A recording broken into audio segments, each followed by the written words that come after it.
गुणातीतोऽक्षरं ब्रह्म भगवान् पुरुषोत्तमः जनो जानिदं सत्यं मुच्यते भवबन्धनात्। कृपा करो मुझ ऊपरे सुख निधि सहजानंद। गुण तमारा गाववा बुद्धि आपजो सुख कंद। गुण तमारा गाववा बुद्धि आपजो सुख कंद। श्री स्वामिनारायण भगवाननी जय। अक्षर पुरुषोत्तम महाराजनी जय। गुणातीतानंद स्वामी महाराजनी जय।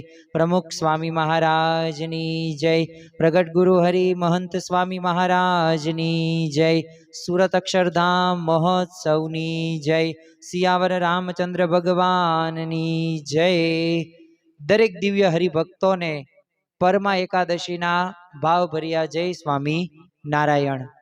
આજની આ એકાદશીના પ્રવચનનો મુખ્ય વિષય છે કે સત્પુરુષમાં મનુષ્ય ભાવ આપણને આવે છે, પરંતુ આ મનુષ્ય ભાવ આવવાના એવા કયા 5 કારણો છે કે જે 5 કારણો જો આપણે સમજી લઈએ તો આપણને મનુષ્ય ભાવ ન આવે પરંતુ દિવ્ય ભાવ આવે।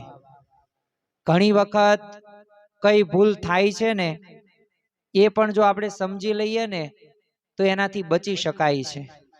તો આજે આપણે આ એકાદશી સભાની અંદર એ સત્પુરુષમાં મનુષ્ય ભાવ આવવાના 5 કારણો વિશે વાત કરવી છે। પરંતુ એ પૂર્વે આ મનુષ્ય ભાવ દિવ્ય ભાવ છે શું?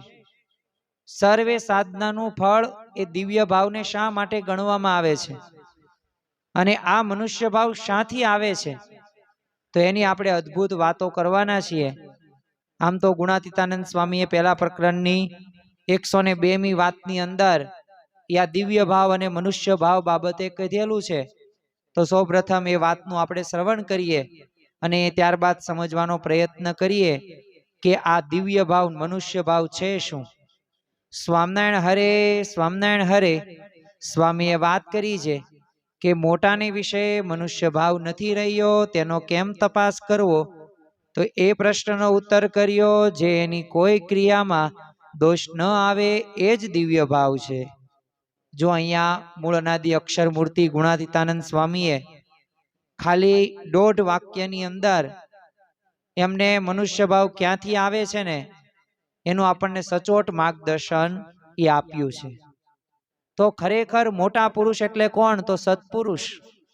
હવે આ સત્પુરુષમાં જો આપણે એ નાની નાની ક્રિયાની અંદર એ જો મનુષ્ય ભાવ આવી જતો હોય તો સમજી લેવું કે હજી આપણે એ દોષને નિવાર્યો નથી। સર્વે સાધનાનું ફળ હોય જો કોઈ હોય તો એ દિવ્ય ભાવ છે। તમે જો આધ્યાત્મિક માર્ગની અંદર આપણે સર્વ કોઈ સાધકો છીએ કે જે આધ્યાત્મિક માર્ગે આપણે પ્રગતિ કરી રહ્યા છીએ અને પ્રગતિની આપણે ઈચ્છા રાખીએ છીએ, પણ એ વાતનું મુખ્યપણે આપણે 2 વાતનું તો ધ્યાન રાખવું જ પડે। પ્રથમ તો કહ્યું કે શાસ્ત્રમાં આપેલા જે નિયમ ધર્મ હોય એ મુજબનું આપણું વર્તન હોવું જોઈએ, તો આપણે આધ્યાત્મિક માર્ગની અંદર આગળ વધી શકીએ। અને બીજું છે હૃદયમાં સમજણ। તો જો આ 2 મુદ્દા જો આપણા જીવનની અંદર આપણે આત્મસાત કર્યા હોય તો અવશ્ય એ આપણે આધ્યાત્મિક માર્ગની અંદર આપણે પ્રગતિ કરી શકીએ છીએ। પણ તમે જુઓ કે સમજણ તો મુખ્યપણે રહેવાની છે, કારણ કે સત્પુરુષમાં ભગવાન કેવા છે? સમ્યક પ્રકારે પ્રગટ છે, એટલે ભગવાનનું સ્વરૂપ છે અને એમાંય તે સત્પુરુષ આપણને મહંત સ્વામી મહારાજ મળ્યા છે। તો જો મનુષ્ય દેહધારી હોવા છતાંય તે એ દિવ્ય છે, અમાયિક છે, તેજોમય છે, અલૌકિક છે અને નિર્ગુણ છે। અને આપણે જ્યારે ગુણાતીત ગુરુ પરંપરાના જ્યારે વાક્યો જોઈએ, વચનો જોઈએ, શ્રીજી મહારાજની તે પરાવાણી સમાન, ગાગરમાં સાગર સમાન એવો વચનામૃત ગ્રંથનું પણ આપણે વાંચન કરીએ ને ત્યારે પણ આપણને આ દિવ્ય ભાવ, આ અક્ષર બ્રહ્મની વાતો આપણને જાણવા મળે છે। તમે જો વચનામૃત પંચાળાનું 4થું છે, જેની અંદર શ્રીજી મહારાજે વાત કરી છે કે ભગવાન તો દિવ્ય મૂર્તિ હોવા છતાંય તે જીવના કલ્યાણના અર્થે મનુષ્યાકૃતિએ કરીને પૃથ્વીને વિશે સર્વે જનને નયન ગોચર વિચરે છે। આપણે એમને જોઈ શકીએ છીએ, આપણે એમની સેવા કરી શકીએ છીએ, આપણે એમની આજ્ઞાનું પાલન કરી શકીએ છીએ. તો ખરેખર જો એ દિવ્ય મૂર્તિ સ્વરૂપે એ આપણા કલ્યાણના અર્થે એ આપણી સમક્ષ તે જોવા મળે છે. અને જો મનુષ્યાકૃતિ ધારણ કરનાર એ ભગવાન અને પ્રગટ સત્પુરુષ મનુષ્યની જેમ જ તે કામ ક્રોધાદિક અંતકરણના ભાવ અને બાળ યૌવન વૃદ્ધાદિક દેહના ભાવ જણાવે પણ ખરા. પૂર્ણ પુરુષોત્તમ ભગવાન સ્વામિનારાયણ પણ આ પૃથ્વી ધરા ઉપર આવ્યા. તમે જો એમને પણ ચરિત્રો કર્યા છે. ભગવાન શ્રી કૃષ્ણ હોય, ભગવાન રામ હોય, તો એમના જીવન પ્રસંગો દ્વારા પણ આપણને ખ્યાલ આવે કે ખરેખર તેઓએ પણ એવા મનુષ્ય ચરિત્રો કર્યા છે. હવે કૃષ્ણ ભગવાનને ક્યાં એ માખણની તાણ હતી, પણ છતાં પણ જો લીલાઓ કરી છે અને ગોપીઓને સુખ આપ્યું છે. રામ ભગવાન પણ પોતે વિચાર કરો, મર્યાદા પુરુષોત્તમ રામ તો કહેવાય છે, પણ ખરેખર એમની પાસે એવી સમજણો પણ હતી, છતાં પણ જો સીતા માતાની શોધની અંદર કેવું મનુષ્ય ચરિત્ર કરે છે. ભગવાન સ્વામિનારાયણ પણ પોતે ભાગે છે, સંતાય છે, બીક લાગે છે, માંદગી ગ્રહણ કરે છે. આવા અદ્ભુત પ્રસંગો આપણે ઘણી વખત નિહાળ્યા છે. એટલે ખરેખર જ્યારે ભગવાન કે ભગવાનના સંત જ્યારે આ પૃથ્વી ઉપર આવે છે ત્યારે મનુષ્ય જેવા જ ચરિત્રો કરે છે, પણ એમાં મનુષ્ય ચરિત્ર આપણે સમજવાનું નથી, દિવ્ય ભાવ સમજવાનો છે. તો આજની આ અધિક માસની એક આપણે પુરુષોત્તમ માસ પણ જેમને કહીએ છીએ, તો આ પહેલી એકાદશી તો આપણે પદ્મિની એકાદશીનું પ્રવચન તો સાંભળેલું હતું એકાદશી સભાની અંદર, પણ આજે આપણે આ પરમા એકાદશીના પવિત્ર દિવસે આ એકાદશી સભાનું શ્રવણ કરી રહ્યા છીએ. તો ખરેખર જ્યારે ભગવાનને સંત એ જ્યારે ચરિત્ર કરે ને ત્યારે એમાં નિર્દોષ સમજવાના છે, એમાં દિવ્ય ભાવ સમજવાનો છે. અને ખરેખર એ મનુષ્યની જેમ કામ ક્રોધાદિક અંતકરણના ભાવ હોય, યૌવન વૃદ્ધાદિક દેહના ભાવ હોય, એ બધું જણાવે પણ છે. એટલે જ તે જો સાધકે પોતાના પ્રગટ ગુરુ હરિ સાથેના યોગમાં રહેતા એમની ક્રિયામાં દોષ ન પરઠાય ને એનું આપણે જાણપણું રાખવાનું છે. શ્રીજી મહારાજ તથા કાઠિયો હરિભક્તો હતા, પોતે ચરોતરની અંદર હતા, એટલે ત્યાં રાયણનો પ્રસાદ આપવામાં આવે છે. એટલે કાઠિયો શ્રીજી મહારાજને કહે છે કે આ તો દેશની લીંબોળી બહુ મીઠી છે. તા શ્રીજી મહારાજ કે આ લીંબોળી નથી, રાયણ છે. જાત તો જુદી છે ને, પણ તોય કાઠિયોને કઈ મણાયું નહીં. એટલે કીધું ભલે મહારાજ તમે કહો રાયણ છે, રાયણ નથી, લીંબોળી જ છે, પણ અહીંની લીંબોળી છે ને બધી મીઠી હોય. તે નો માન્યા. તે મહારાજ કે ભલે સ્વાભાવિક રીતે, પણ જો ખરેખર તો આ રાયણ છે, લીંબોળી નથી. તો એ બધાએ શું કીધું કે ભલે મહારાજ ભો ફેર હશે, પણ છે તો લીંબોળી જ તે. તો જો લીંબોળી રાયણ દેખાવ સરખી લાગે, પણ બંને વચ્ચે ભેદ ન પારખી શક્યા. તો એમ ભગવાન અને સંત જો મનુષ્ય જેવા પણ એ દેખાય છે, પણ જાત જુદી છે, અને એ આપણે સમજવાની છે. તળાવમાં જો બે જણ હાથ પગ હલાવતા હોય, પણ એમાં એક ડૂબે ને બીજો એને તારનારો છે. હવે આટલો ફેરો આપણા મોટા પુરુષ વચ્ચે છે. આપણે ડૂબનારા છીએ ને એ તારનારા છે, પણ આપણે એ સમજતા નથી ને એ જ આપણું મોટામાં મોટું અજ્ઞાન છે. એટલે જ તે આપણે કીર્તનની અંદર પણ કહ્યું છે ને કે અતિ મોટા પુરુષને આશરે રે, બળે સર્વે જન્મના પાપયંત કાળે, સગો નહીં કોયનું રે. તો જો અતિ મોટા પુરુષને આશરે, એ મોટા પુરુષનો એક વખત આશરો થઈ જાય, મન કર્મ વચને જો જોડાણ થઈ જાય ને તો કામ થઈ જાય. તમે જો ચોળાયેલો છાપાનો કાગળ પસ્તીમાં જાય, પણ ચોળાયેલી રૂપિયા 100ની નોટ હોય તો એની કિંમત 1 પૈસા ભાર પણ ઓછી ન થાય. એટલે કાગળ અને એ 100 રૂપિયાની નોટમાં એ ઘણો બધો ફેર છે. જો મનુષ્ય ભાવ સત્પુરુષમાં મોટા પુરુષમાં આવે છે, એના 5 કારણો તો આપણે જોવા જ છે. પણ આ દિવ્ય ભાવની થોડીક વાતો કરીએ ને તો પણ આપણને ખ્યાલ આવે કે ખરેખર આપણે મનુષ્ય ભાવ નહીં, દિવ્ય ભાવ રાખવાનો છે. ગુણાતીતાનંદ સ્વામી પોતે પોતાની વાતની અંદર કહેતા કે દિવ્ય ભાવ મનુષ્ય ભાવ એક જણાય ને પછી સાધકને કંઈ કરવાનું રહેતું નથી, પણ જો એક મનાવા પડે.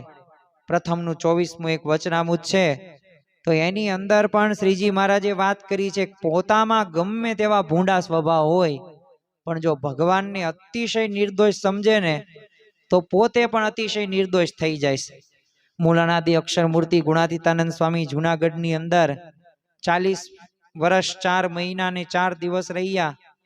તો તમે જો નાનામાં નાની પોતે સેવા તો કરતા જ હતા, કથા વાર્તાનો અખાડો પણ શરૂ રાખેલો હતો, પણ જે મુમુક્ષુ હરિભક્તો એમના દર્શન માટે આવે તો એમનામાં કામ, ક્રોધ, લોભ, મોહ, મત્સ, માયા, તૃષ્ણા, અહંકાર એ દૂર થઈ જતું. એક નાગર બ્રાહ્મણ હતા જુનાગઢના, એ પોતે આ મંદિરની અંદર આવે છે, ગુણાતીતાનંદ સ્વામીની કથા વાર્તા સાંભળે છે. બપોરનો સમય થઈ ગયો, બધા હરિભક્તો ઘરે જતા. તો આને વિચાર આવ્યો કે આ ગુણાતીતાનંદ સ્વામી તો આ જુનાગઢ મંદિરના મહંત છે, એટલે શું જમતા હશે. હવે પોતે સ્વાદિયો સ્વભાવ હતો, એટલે સ્વાભાવિક રીતે ખાવા પીવામાં જ વૃત્તિ જાય. તો જોયું એને, અને ગુણાતીતાનંદ સ્વામીએ પત્તર મગાવ્યું, બાજરાનો રોટલો ચોળ્યો, એટલે આને આગેથી એવું લાગ્યું કે આમાં તો એ નક્કી છે ને એક લાડવાનો ભૂકો છે, મણિંદો છે. પછી છાશ મગાવી, એટલે આગે થાને એમ લાગ્યું દૂધપાક છે. પછી મીઠું મગાવ્યું, પછી વિચાર આવ્યો કે આ દૂધપાક કે મણિંદામાં મીઠું કઈ રીતે ભળે. બહુ સ્વાદિયો હતો. એના એ જે માતા હતા, એના ધર્મપત્ની હતા, એ જ્યારે જમવા બેન પોતે આમ હા અધર થઈ જાય, એટલા ચિંતિત થઈ જાય. તો એવો સ્વભાવનો હતો. પણ જો આ ગુણાતીતાનંદ સ્વામીને આવી રીતના જોયા, અને પછી બધાને જાણવા મળ્યું કે ગુણાતીતાનંદ સ્વામી તો આ જ ખોરાક છે, અને વર્ષોથી આ જ ખોરાક છે. તો એને એવો ગુણ આવ્યો ને, તો બોલો સ્વાદિયા સ્વભાવમાંથી નિસ્વાદી વર્તમાન પોતે પાલન કરતો થઈ ગયો. તો એમ જો આપણે મોટા પુરુષને આશરે લઈ જઈએ, મોટા પુરુષને સેવીએ ને, તો એ કાર્ય થાય છે. અને તમે જો પ્રથમનું 58મું એક વચનામૃત છે, તો એની અંદર પણ જો મોટા પુરુષને અતિશય નિષ્કામી, નિર્લોભી, નિસ્વાદી, નિસ્નેહી સમજે ને, તો પોતે પણ તે સર્વ વિકારથી રહિત થઈ જાય છે, ને પાકો એક હરિભક્ત થાય છે. તો જો આપણે સર્વ કોઈએ પાકું હરિભક્ત થવું છે, તો એના માટે આ દિવ્ય ભાવ પ્રમાણે જીવન જીવવું જ પડશે. આ મોટા પુરુષમાં મનુષ્ય ભાવ નહીં, દિવ્ય ભાવ. એ સાધકે જો પોતે નિર્દોષ, નિર્વિકારી, પરિશુદ્ધ થવા માટે ભગવાન અને સત્પુરુષમાં દિવ્ય અને માયા પર સમજવા પડશે જ તે. આજે નહીં તો આવતીકાલે. અને એ પ્રમાણે જો સમજશું તો જ યથાર્થ રીતે ઓળખાણ પણ એ થશે. હવે આજે આપણે આ એકાદશી સભાની અંદર જે મુખ્ય મધ્યવર્તી વિચાર સાથે મળ્યા છીએ કે સત્પુરુષમાં મનુષ્ય ભાવ તો આવી જાય છે. ભલે આટલો બધો દિવ્ય ભાવનો ફાયદો છે, લાભ છે, મહિમા હંમેશા આપણે સમજ્યા, પણ તો પછી છતાં પણ આ મનુષ્ય ભાવ આવવાના એવા તો કયા 5 કારણો છે કે જેના લીધે આ મનુષ્ય ભાવ અમારામાં આવે છે. તો જો એ 5 કારણો જો આપણે ઓળખી લઈએ અને જો ટાળવાના મુખ્ય ઉપાય કરીએ ને, તો દિવ્ય ભાવની અવશ્ય દ્રઢતા રહે છે ને રહે જ છે. તો જો પ્રથમ જ તે કારણની વાત કરીએ, હવે આ એકાદશી સભાની અંદર આપણે એવા 5 કારણોની વાત કરીશું કે જેના લીધે મનુષ્ય ભાવ આવે છે, અને એમાંથી દૂર થવા માટે, એનાથી બચવા માટે પણ ઉપાયોની આપણે વાતો કરીશું, જેથી આપણે મોટા પુરુષને યથાર્થ રીતે ઓળખી શકીએ, મન કર્મ વચને આપણે સમાગમ કરી શકીએ. તો પ્રથમ તો આપણને આ મનુષ્ય ભાવ કેનાથી આવે છે? તો મોટા પુરુષની છે ને ક્રિયા જોઈને આપણને આ મનુષ્ય ભાવ આવે છે. કારણ કે સામાન્ય રીતે આપણે જેવી ક્રિયાઓ કરતા હોય ને, એ સત્પુરુષ અને મોટા પુરુષ પણ કરતા જ હોય છે. અને જો યાદ રાખવું, શ્રીજી મહારાજે વચનામૃતની અંદર એટલે જ કીધું કે જ્યારે અમે આ મનુષ્ય એ તન ધારણ કરીને આવ્યા ને, ભલે લાગે આપણને મનુષ્ય જેવા, પણ એ પણ પોતે એ સ્વભાવ કે બધું પોતે એમાં ને એમાં તે આપણને લીલાઓ જોવા મળે છે. પણ એ દરેક એ મનુષ્ય ચરિત્ર નથી. એમાં આપણે સર્વ કોઈએ દિવ્ય ભાવ રાખવાનો છે. એમની દરેક ક્રિયાની અંદર ગઢાળીના આંબા શેઠ હતા, પોતે મહારાજને એવું નવું નામ આપેલું, ન્યાલકરણ. મને ન્યાલ કરી દીધો, ન્યાલ કરી દીધો. પાછા ભજન ભક્તિ વાળા, નિયમ ધર્મ વાળા પણ ખરા. અને એટલું જ નહીં, આપણે થોડુંક પૂર્વ વૃત્તાંત જોઈએ ટૂંકમાં, અને પછી એમને એ મનુષ્ય ભાવ કેનાથી આવ્યો એની પણ વાતો કરીએ. તો આ ગઢાળીના આંબા શેઠ પોતે એવા શ્રદ્ધા વાળા હતા, એવા નિયમ ધર્મ યુક્ત હતા તો પોતે ન્યાલકરણ બોલતા બોલતા છેક ગઢાળીથી ગઢડા શ્રીજી મહારાજને એલચીમ આમ બોલેલું છે ને દાંતણ આપવા આવતા. અગાઉથી રાત્રે એ દાંતણ એલચીમાં પલાળ રાખે અને સવારમાં ચાલીને ગઢાળીથી એ ક્યાં સુધી આવવાનું? ગઢડા સુધી આવવાનું. અને મહારાજને સૌ પ્રથમ દાંતણ આપતા. હજે જાગે ને એ પૂર્વે તો આ ગઢાળીના આંબા શેઠ પોતે એ આવી જતા, તો કેટલા વહેલા પોતે એ જાગતા હશે. તો જો આવા શ્રદ્ધા મહિમા વાળા હતા. એટલું જ નહીં, આ ગઢાળીના આંબા શેઠને સંતોને ભક્તો પ્રત્યે બહુ તે વિશેષ પ્રેમ હતો, મહિમા હતો. એટલે ગમે ત્યારે શક્કરટેટી હોય, પપૈયા હોય, કેરી હોય, તરબૂચ હોય, નારંગી હોય, આ શેરડી હોય, આવું બધું ફ્રૂટ ફળો લઈને ગાડા ભરીને આવે પોતે. અને શ્રીજી મહારાજની આજ્ઞાથી બધા સંતોને, પરમહંસોને, હરિભક્તોને પણ પોતે જમાડે ને રાજી થાય. મહારાજે એવું ચરિત્ર એક વખત કરેલું હતું. 50 જણાને તે હવે આંબા શેઠે કીધું બહુ વ્યવસ્થા થાય એવું નથી, 50 તમે આવજો કુલ. તો 50ની જગ્યાએ 500 આવ્યા. પણ તમે જો લાડવા હોય, રસોઈ હોય, બધી એમનામ વધી અને 500 જેટલા પરમહંસો, સંતો, હરિભક્તો આવેલા. પણ છતાં પણ ભગવાને એવો ત્યારે ચમત્કાર પરચો બતાવેલો. પણ હવે મારે તમને જે વાત કરવી છે ને, એમને મોટા પુરુષની ક્રિયા જોઈને જો એમને મનુષ્ય ભાવ આવી ગયો એક વખત. હવે આટલા બધા મહિમાન મેં તમને વાતો કરી, છતાંય તે એકવાર એમને ગઢડામાં શ્રીજી મહારાજને અદીબાન ખભે હાથ મૂકતા જોયા. એટલે એમાં મનુષ્ય ભાવ આવી ગયો કે આ થોડા ભગવાન તો આવા ન હોય. તો બોલો, ગઢડા આવવાનું બંધ કરી દીધું અને કેટલાય સમય સુધી દાંતણ ન આવ્યું. તો કોઈ કીધું કે આંબા શેઠ કેમ નથી આવતા? મહારાજ કે આંબો તો હુકાઈ ગયો. પછી બધું ખબર પડી કે એમને રીસ ચડી ગઈ છે, ખોટું લાગી ગયું છે, મનુષ્ય ભાવ આવી ગયો છે. પછી તો મહારાજે મુક્તાનંદ સ્વામીને ગઢાળી મોકલા અને બધી વાતો કરી અને અંતરમાંથી અભાવ હતો એ બધો કાઢ્યો ને પછી આંબા શેઠ પછી રેગ્યુલર આવતા થયા. તો કેટલા ભજન ભક્તિ વાળા હતા, પણ છતાં પણ જો આંબો સુકાઈ ગયો. તો એમ છે ને, આપણા જીવનમાં આપણે તે જો બરાબર રીતે ભગવાનને, સંતને ઓળખીએ નહીં તો આવા પ્રશ્નો થાય. લીંબલીનાથ તે સંગ્રામ ભક્ત હતા, બહુ નિયમ ધર્મયુક્ત એમનું જીવન. તો ઘરે શ્રીજી મહારાજને સ્ત્રીના કપડા પહેરીને હાલતમાં બ્રહ્માનંદ સ્વામીએ જોયા. તોય બોલો બ્રહ્માનંદ સ્વામીને 1% સંશય ન થયો. તો જો આ દિવ્ય ભાવ. મહારાજ ગઢપુરની અંદર વિરાજમાન હતા. તો આમ તો મહારાજની દરેક ક્રિયાઓ છે ને એ કંઈક ને કંઈક મર્મ સભર હોય જ છે.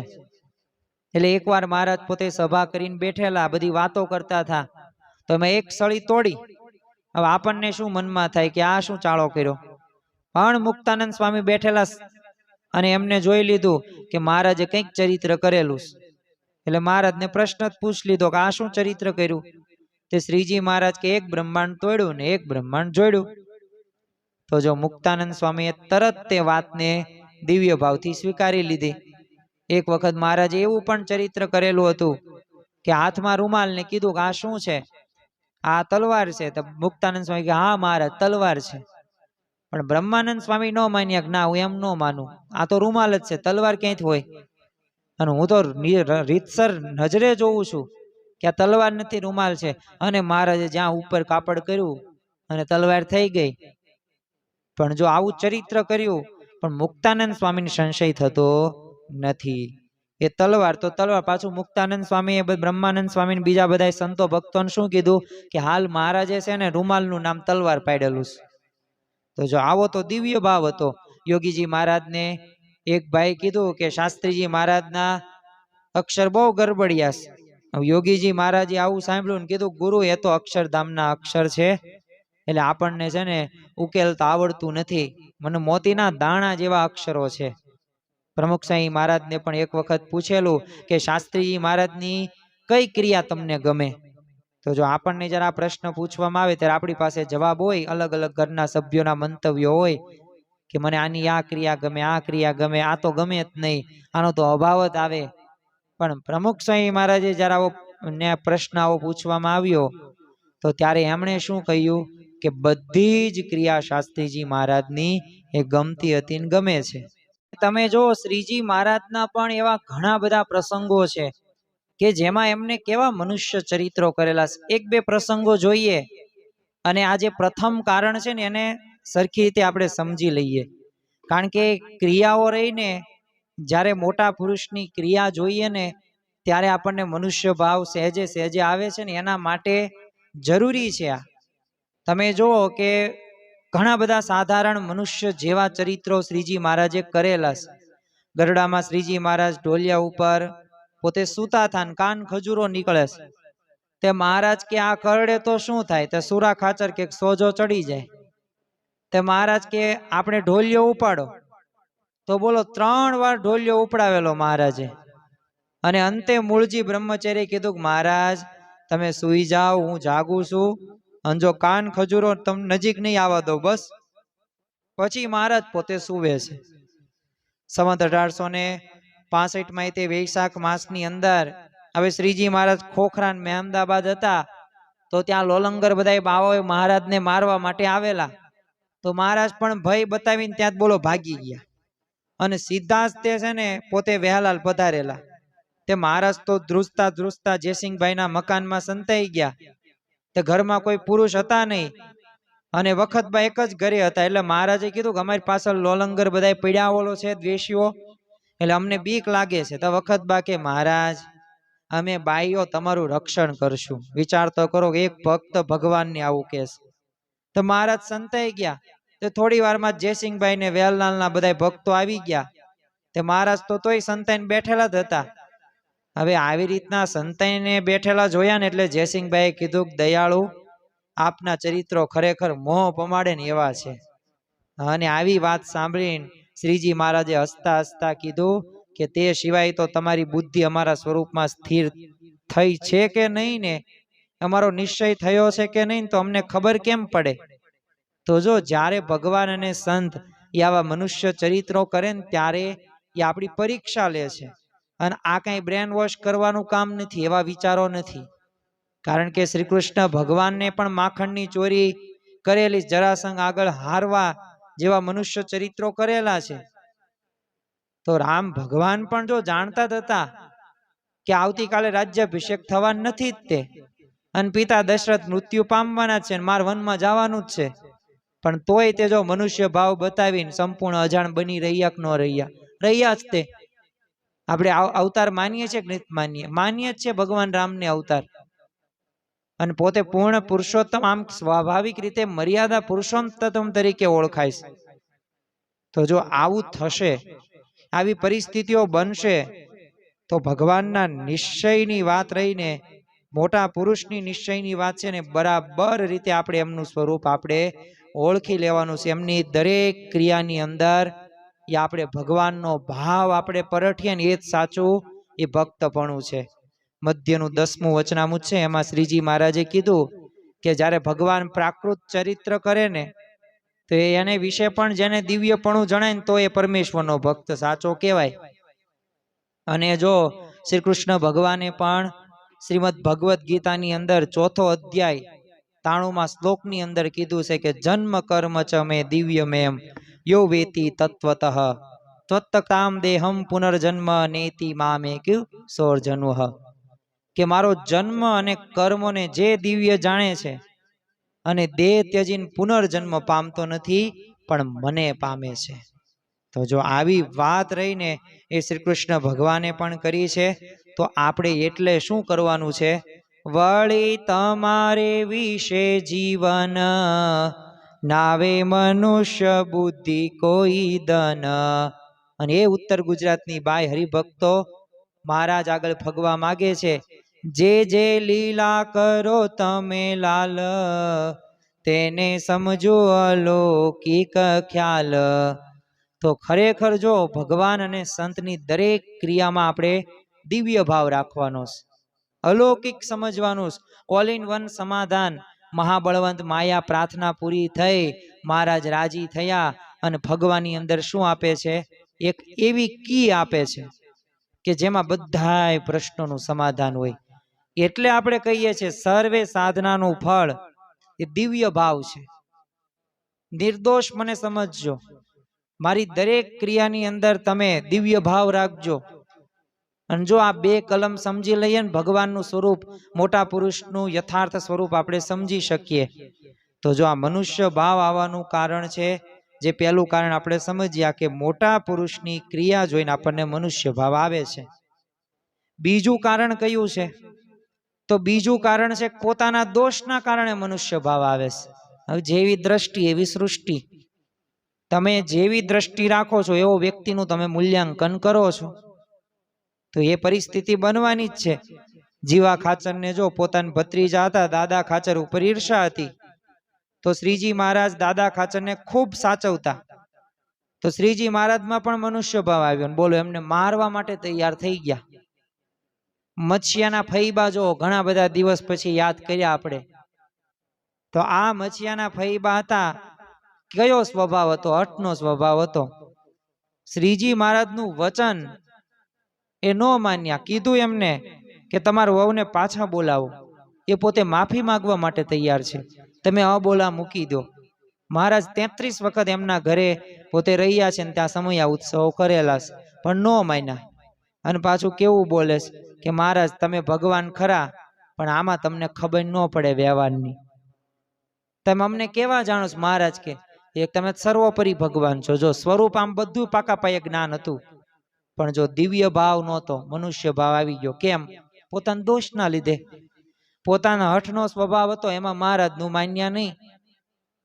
અને પછી જો વચન પાળવામાં હઠ આવી ગઈ અને ભગવાને ને વ્યવહાર ન આવડે, આવો મનુષ્ય ભાવ આવી ગયો. અને એના લીધે એ ભગવાનને પોતે ત્યાંથી દુખી કરે છે. ભગવાન જમતા નથી. 500 પરમહંસો સંતો હરિભક્તોનું જમવાનું તૈયાર હતું, પણ મહારાજે કીધું આ ગામનું પાણી હરામ, હવે અહીંથી જમાય, અહીંયા જમાય નહીં. મૂળજી બ્રહ્મચારીને તમે જો વગર વાંકે વિમુખ કરેલા, તોય મહારાજની આજ્ઞા પાળી. અને એ 6 મહિના 8 9 10 મહિના તમે એમનામ પોતે વિમુખ તરીકે, બાકી પડછાયાની જેમ એ શ્રીજી મહારાજની સેવા આ મૂળજી બ્રહ્મચારીએ કરેલી છે. અને અખંડ નૈષ્ઠિક બ્રહ્મચર્ય વ્રતનું પાલન કરેલું છે. પણ જો મહારાજની આજ્ઞા પાળી તો જો દિવ્યતાથી પાછા જોડાઈ ગયા, તો જો પોતે નિર્દોષ હતા તો મહારાજમાં દોષ ન પરઠાયો. પણ પોતાનામાં દોષ હોય તો, પોતાનામાં ખામી હોય તો સત્પુરુષમાંય ખામી દેખાય. બોલો આપણને તો ખરેખર એટલે આપણે વાત એ ધ્યાન રાખવાની છે કે પોતાનામાં ગમે એટલા દોષો હોય એને આપણે દૂર કરવાના છે. ભગવાન અને સંત રાને તો અદોષ છે, એ તો પોતે નિર્દોષ છે, એ તો એવા ચરિત્રો કરે છે. ત્રીજું મનુષ્ય ભાવ આવવાનું કારણ કયું છે? તો ત્રીજું કારણ એટલે પોતાની આસક્તિના લઈને. સોખડાના તે મોતી કાકાને જો ધનની આસક્તિ હતી, એટલે શાસ્ત્રીજી મહારાજ ખરડો કરવા આવે ને ત્યારે પોતે શું કે શાસ્ત્રીજી મહારાજ છે ને સાચા પુરુષ ખરી, પણ લોભી બહુ છે. પણ આ જોગી રહ્યા ને બહુ સારા, કારણ કે જોગી મહારાજ એટલે યોગી બાપા.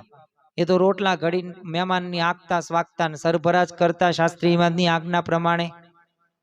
અને પોતે પાછા એમ પણ કહેતા કે સ્વામી તમે એક મંદિર તો કર્યું, હવે જંપીને બેસો ને. અને પછી જો થોડાક સમય પછી યોગીજી મહારાજ એ પોતે આવે છે અને ખરડાની વાત કરી આ સોખડાના મોતી કાકાને, તો ત્યારે એમણે શું કહી દીધું પાછું કે મને એમ કે શાસ્ત્રી લોભ્યા છે, પણ આ તો જોગી પણ એમના જ સંગે બગડી ગયા છે. તો જો મનુષ્ય ભાવ આવી ગયો, આવું થાય છે. તો આનો મૂળની અંદર શું છે કે આપણે સમજ્યા નથી હજી દિવ્ય ભાવને. હજી મનુષ્ય ભાવમાં તે એ આખું જીવન આપણે પસાર કરી દેતા હોઈએ છે. શ્રીજી મહારાજે જો એક બાઈ હરિભક્તને પૂછેલું તમારી પાસે કેટલા રૂપિયા છે? ભગવાન આગળ તો સાચું બોલાય ને, પણ આ બાઈ મનમાં શું થયું કે જો હું બધાય પૈસા કહી દઈશ ને તો બધાય પૈસા માંગી લેશે. હતા એની પાસે 10,000 રૂપિયા, તો એને બુદ્ધિ વાપરી અને 5,000 રૂપિયા કીધા શ્રીજી મહારાજને. તે શ્રીજી મહારાજ 5,000 રૂપિયા માંગી લીધા. તો બાઈને મનમાં હરખ થઈ ગયો, આનંદ થયો, હાશ 5,000 તો બચી ગયા, હમણે 10,000 કીધા હોત તો બધાય વહી જાત. પણ બીજી રાત્રે ધાડ પડી, 5,000 રૂપિયા હતા એ ચોર ચોરી કરીને લઈ જાય. અને આ બીજા દિવસે રડતા રડતા એ બાઈ મહારાજ પાસે આવે છે. મહારાજે કીધું કેમ રડો છો? મહારાજ તો હસતા હતા. કારણ શું હતું? કારણ એમને પણ ખ્યાલ આવી ગયો. કીધું તમે આમ આવી રીતના રડોમાં. ત્યારે એમને કીધું ચોરી થઈ મારે કાલ રાતે જ તે 5,000 રૂપિયા એક મેં તો કીધું જ તમને બધાય, તમે 5,000 જ તેમ મને આપ્યા, તો 10,000 કહેવાય ને, લો આ 5,000 રૂપિયા આ પાછા તમારા. તો જો ધનમાં એ આસક્તિ હતી એ બાઈને, તો શું થયું? એનું જ બગડ્યું કે ન બગડ્યું? બગડ્યું.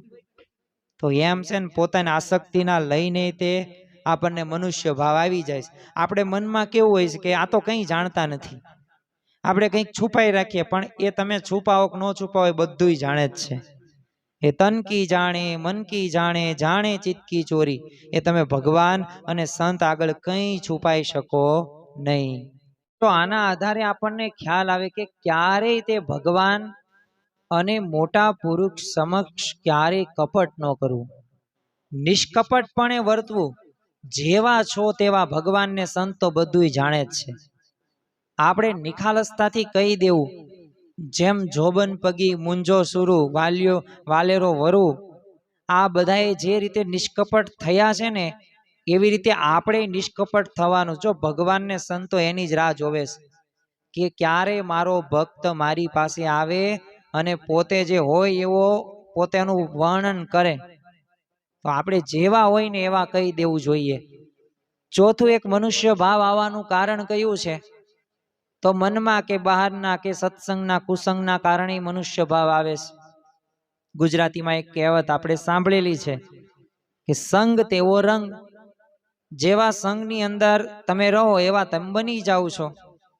તો જો ઘણી બધી વખત આવા બધા મનના બહારના સત્સંગના કુસંગના કારણે તે એ મનુષ્ય ભાવ મોટા પુરુષમાં સત્પુરુષમાં આવી જાય છે. જો મનનો કુસંગ એટલે શું?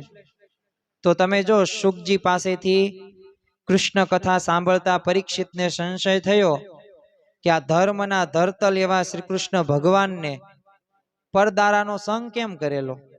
તો જો એમનો મનુષ્ય ભાવ જોઈને શુકજી પ્રેમ રસ પીવડાવવાનું છોડીને જ્ઞાનની વાતે લાગી ગયા. તો જો મનનો કુસંગ પણ એ આવો છે. તો ક્યારેય તે આપણે મનનો કુસંગ કરવા કે બાકી મન કેવું છે?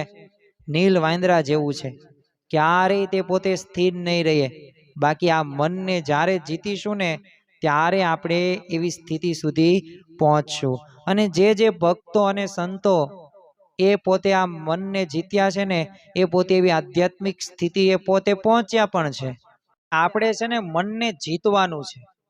મન કહે ને એ પ્રમાણે જીવન જીવવાનું નથી, આપણે કેવીને એ પ્રકારે મન કરવું પડે. બીજું આપણે છે ને મનનો દિવ્ય ભાવ. તમે જો સામે શુકમુનિ પાસે શ્રીજી મહારાજના પત્રો આખી રાત લખાવ્યા, પણ સવારે બધાય ફાડ નાખ્યા, છતાંય મહારાજ પ્રત્યે કેવો દિવ્ય ભાવ શુકમુનિ સ્વામીને હતો. અરે મહારાજે સવાર દાંતણ પાણી સ્નાન પૂજા વિના તે સુખડી ખાવાની આજ્ઞા કરેલી, તો પણ સંશય વગર એમને પાળેલી. તો જો સત્વગુણથી આવી આજ્ઞા ન પડે, મનુષ્ય ભાવ આવી જ જાય. પણ જો આ શુકમુનિ સ્વામીએ પોતે દિવ્ય ભાવમાં પોતે રાચતા, એનું કારણ શું હતું? મનને પોતે વશ કરે, મનનો કુસંગ એમને ન લાગવા દીધો. બીજો બહારનો પણ કુસંગ હોય. તમે જુઓ, એબલ ખાચરે શ્રીજી મહારાજના દિવ્ય દર્શન કરેલા, છતાંય તે ભાયાતોએ ચડવણી કરેલી. જીવબા મહારાજ માટે શંકા પડી તો એકવાર તો તલવાર લઈને મહારાજને મારવા માટે દોડ્યા. તો હવે ભગવાનનો યથાર્થ જેને નિશ્ચય થાય, તો જો ખરેખર એ આવા બહુ પ્રશ્નો થાય નહીં. પણ આ થયું એનું મૂળની અંદર શું? તો મનુષ્ય ભાવ. પણ જો બહારના કુસંગ થાય છતાં પણ જો દિવ્ય ભાવ હોય તો વાંધો ન આવે. તમે જો જીવા ખાચરની ભંભેણીથી ભાવનગરના વજયસિંહ બાપુએ દાદા ખાચરને પૂછેલું કે દાદા તારી બહેનો તો સ્વામિનારાયણને ભળાવીશ. તો દાદા ખાચરે શું કીધું કે એમાં શું ખોટું કર્યું?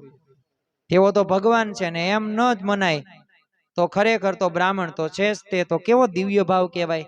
અને આ દાદા ખાચરે તો તમે વિચાર તો કરો, કેવો દિવ્ય ભાવને એક પરાકાષ્ઠા સમાન કહી શકાય કે જ્યાં સુધી મહારાજ હયાત હતા ત્યાં સુધી એમનો કેસ સોલ્વ નહોતો થયો, છતાં પણ કેવો દિવ્ય ભાવ. અરે મહારાજ તાસળીઓ ભરી ભરીને પોતે ઘી રેડે, આમ શેર પડે, એ જે ખાવા યોગ્ય ન થાય, પણ છતાં પણ એવી લીલામાં પણ એ દાદા ખાચરે દિવ્ય ભાવ રાખ્યો છે. અરે મહારાજે 50 થી 60 વખત ઉતારો ફેરવ્યો હતો દાદા ખાચરનો. હવે તમારું ઘર હોય ને તમને એમ કે આજે તમારે નીચે સુવાનું છે, કાલે તમારે ઉપર હોવાનું છે, પરમ દિવસે તમારે ત્રીજા ઓરડામાં હોવાનું છે, તો સામાન તો ફેરવો ને, સમય તો એમાં આપવો ને. કે આપણી વેલ્યુ શું બધાય વચ્ચે? પણ દાદા ખાચરે દિવ્ય ભાવ રાખ્યો છે અને એ દિવ્ય ભાવની પરાકાષ્ઠા સુધી પહોંચેલા પણ હતા. તો જો આવો દિવ્ય ભાવ હોય ને તો લાભ થાય. આવો દિવ્ય ભાવ આપણને મોટા પુરુષમાં છે. તો આજે આપણે આજે એકાદશી સભાની અંદર બેઠા છીએ ને, જે આજની આમ તો પરમાં એકાદશી છે અને અધિક માસમાં દર 3 વર્ષે આમ તો અધિક માસ આવે છે અને આ એકાદશી પણ 3 વર્ષે જ આવે છે. આમ તો 24 એકાદશી આવે, પણ અધિક માસની 2 એકાદશી, પદ્મિની એકાદશી એક ગઈ ને આ છેલ્લી જે પણ આપણે અપરા એકાદશી. પણ ખરેખર આજે આપણે થોડોક વિચાર કરીએ ને ત્યારે આપણને ખ્યાલ આવશે કે મોટા પુરુષમાં આપણે કેટલો બધો મનુષ્ય ભાવ રાખીએ છીએ. જો દિવ્ય ભાવ હોય ને તો પછી એમની દરેક આજ્ઞાનું યથાર્થ રીતે પાલન થાય. પણ મનુષ્ય ભાવ છે ને એટલે બહુ આપણે ગણકારતા નથી, એ રીતે જોડાણ પણ નથી થતું, એ રીતે આપણે સત્સંગના યોગે કરીને જોડાતા પણ નથી. યોગ થાય પણ એમની આજ્ઞા પ્રમાણે જીવન જીવાતું નથી, એના મૂળની અંદર મનુષ્ય ભાવ. અને સત્સંગમાં તે તમે જો કુસંગના કારણે મનુષ્ય ભાવ આપણને આવી જ જાય છે. વસ્તા ખાચરને મનુષ્ય ભાવના શબ્દો નાખનાર હતા કોણ? બુઢો દાદલ. ગુજરાતમાંથી તે જુનાગઢ ગુણાતીતાનંદ સ્વામીનો સમાગમ કરવા માટે એક હરિભક્તને એક 6 આંગળિયા સાધુએ સ્વામી વિશે મનુષ્ય ભાવના શબ્દો નાખ્યા અને આ જોઈને સ્વામી બોલ્યા ગયો ને ગયો. તે ગયો એટલે ક્યાં ગયો? તો એ પોતે સત્સંગના માર્ગમાંથી. કારણ કે સત્સંગમાં પણ કુસંગ હોય છે. નિર્વિકલ્પાનંદ સ્વામી હતા અને રોળાનંદ દીનાનાથ ભટ્ટને અભાવની વાતો કરીને જો પાછા પાડેલા હતા. તો આપણે થોડીક અંતરદ્રષ્ટિ આજે કરવાની છે. જો આમ તો આજે આપણે ફરાળ કરી હશે, સંયમ પણ રાખ્યો હશે, 5 જ્ઞાનેન્દ્રિયો 5 કર્મેન્દ્રિયો 11માં મનને આપણે ભગવાન સન્મુખ વાળી પણ હશે, પણ સાથે સાથે અભાવ ગુણ તો કોઈનો નથી લીધો ને. શું કોઈને અભાવની વાતો કરીને આપણે સુખી તો નથી થયા ને? કારણ કે ઘણી બધી વખત આવી કુથલીઓ કરીને આપણે રાજી પણ થતા હોઈએ છીએ. તો આવા સત્સંગમાં આવા કુસંગી હોય એનાથી પણ બચતું રહેવું જોઈએ. મોળી વાતો જ પોતે કરતા હોય, પણ જો સત્સંગમાં કુસંગનો યોગ થાય, પણ જો દિવ્ય ભાવ હોય કેટલો ફાયદો થાય. પ્રમુખ સ્વામીને જો પૂર્વાશ્રમમાં એક સંતે સાધુ ન થવા ખૂબ વાતો કરેલી, તો સ્વામી એમના સંઘનો ત્યાગ કરીને શાસ્ત્રીજી મહારાજ પાસે પોતે પહોંચી ગયા. તો જો આ દિવ્ય ભાવ હતો તો કાર્ય થઈ શકું. ભાવનગરના તે કુબેરભાઈને મુનીશ્વરાનંદ બ્રહ્મચારીએ શાસ્ત્રીજી મહારાજની બધી અભાવની વાતો કરેલી, તો કુબેરભાઈ શું કે તમે શાસ્ત્રી મહારાજની નિંદા કરી એટલે હવે મને એમનો 100% ગુણ આવી જ ગયો છે અને તમારો અવગુણ આવ્યો છે. તો આપણે હવે કોઈને અવગુણ નથી લાવવાનો, પણ જો આપણે ભગવાન અને સંતના એ દિવ્ય ભાવમાં જરૂરી છે કે ગમે તેવી કુસંગ જો થશે, ક્યારેક એવી વાતો થશે, કારણ કે સત્સંગમાં છીએ એટલે અહીંયા તો બધું ઘસાવાનું, બધું એવું થવાના છે. તેવા સંજોગો ભગવાન જ ઊભા કરશે. પણ ત્યારે આપણે શું યાદ રાખવાનું છે કે આ શબ્દો મારા માટે હિતના છે ને આ હિતના નથી, આ કુસંગીના શબ્દો છે. કારણ કે જાણપણું તો તોય રાખવું પડશે, કારણ કે જાણપણું રાખ્યા વગર એ સત્સંગના માર્ગે આધ્યાત્મિક માર્ગની અંદર એટલા બધા આપણે આગળ વધી શકીએ નહીં. અને છેલ્લો છે જે આજની એકાદશી આપણી સભા છે, એનું મનુષ્ય ભાવ આવવાનું છેલ્લું કારણ કે ભગવાન જ કરતા હરતા છે.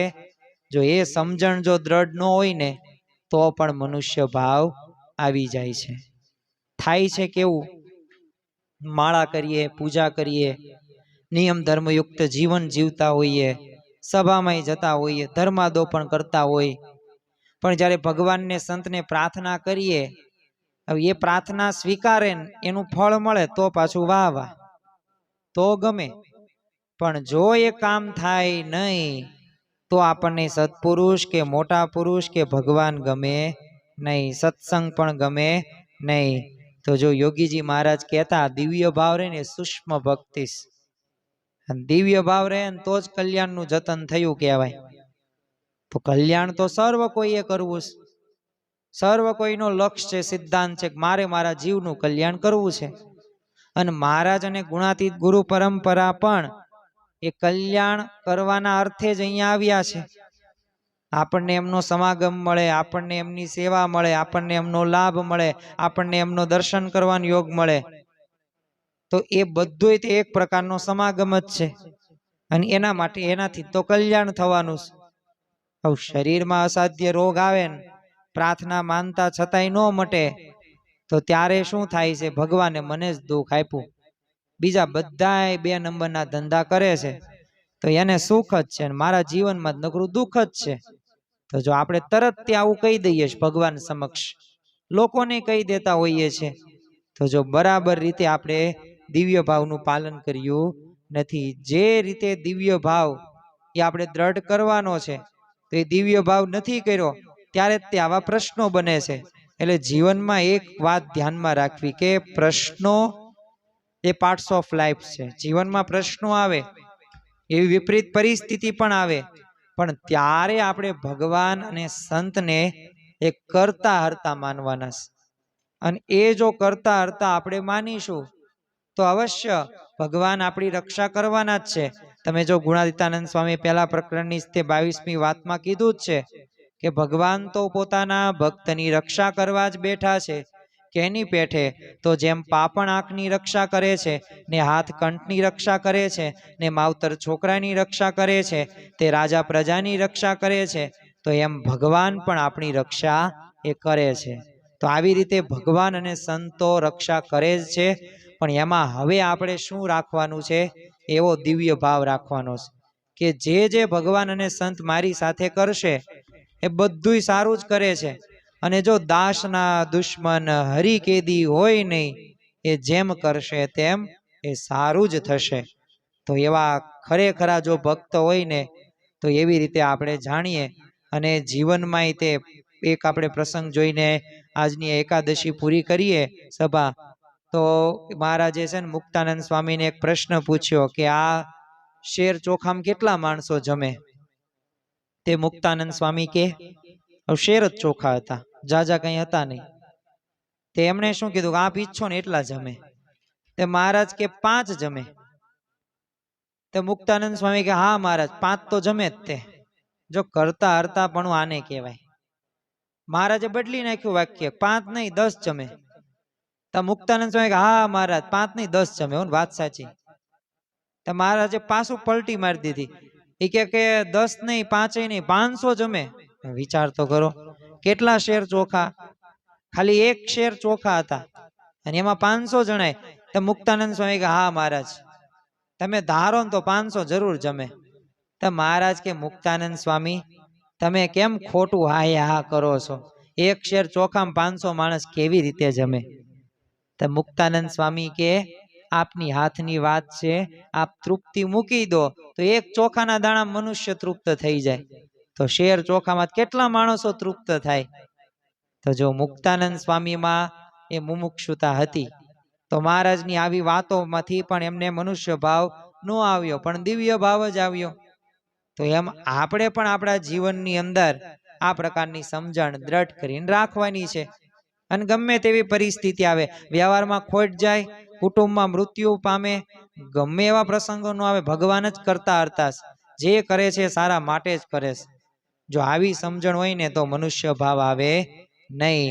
તો ફરી વખત એ વાત કહીને એ જે ઉત્તર ગુજરાતની બાય હરિભક્તોએ જે પ્રાર્થના કરી, એ પ્રાર્થનાને આપણે શ્રવણ કરીને આજની આ એકાદશીનું એ આપણે પ્રવચનની પૂર્ણાહુતિ કરીએ. શું કહે છે મહારાજને? વળી તમારે વિશે જીવન નાવે મનુષ્ય બુદ્ધિ કોઈ દન, જે લીલા કરો તમે લાલ, તેને સમજો અલૌકિક ખ્યાલ. તો જો શ્રીજી મહારાજ એ મહંત સ્વામી મહારાજ રૂપે પ્રગટ છે. સ્વામીશ્રીનું ખાવું પીવું ઉઠવું બેસવું હરવું ફરવું બધી ક્રિયાઓ ભલે સામાન્ય મનુષ્ય એવી જણાય, પરંતુ જાણપણું એ જ રાખવાનું છે કે એ મનુષ્ય જેવા દેખાય છે પણ મનુષ્ય નથી, એ દિવ્ય છે, એમની દરેક ક્રિયા દિવ્ય છે. જો આવો ભાવ આપણે સ્વામીશ્રીમાં રાખી શકીએ ને તો અવશ્ય આપણે ભગવાન અને સંતને રાજી કરી શકીએ. તો આજે આપણે પવિત્ર દિવસ, આમ તો પરમાં એકાદશીનો દિવસ, અને આ પરમાં એકાદશીના પવિત્ર દિવસે હવે તો આવતા 2-3 ત્રીજા વર્ષે આ એકાદશી આવશે. તો આજના દિવસે આપણે એવો એક સંકલ્પ સાથે આગળ વધીએ કે અમારા જીવનની અંદર પણ અમે ભગવાન અને મોટા પુરુષના એટલે કે સત્પુરુષમાં મનુષ્ય ભાવ ન આવે, અખંડ દિવ્ય ભાવ રહે, સર્વે સાધનાનું ફળ એ દિવ્ય ભાવ સિદ્ધ કરીને એ ભગવાનને અને સંતને રાજી કરી શકીએ એવી બળ બુદ્ધિ અને શક્તિ આપજો. શ્રી સ્વામિનારાયણ ભગવાનની જય. આવા જ આધ્યાત્મિક પ્રવચનો સાંભળવા માટે અમારી ચેનલને લાઈક કરો, શેર કરો અને સબસ્ક્રાઇબ કરવાનું ભૂલતા નહીં.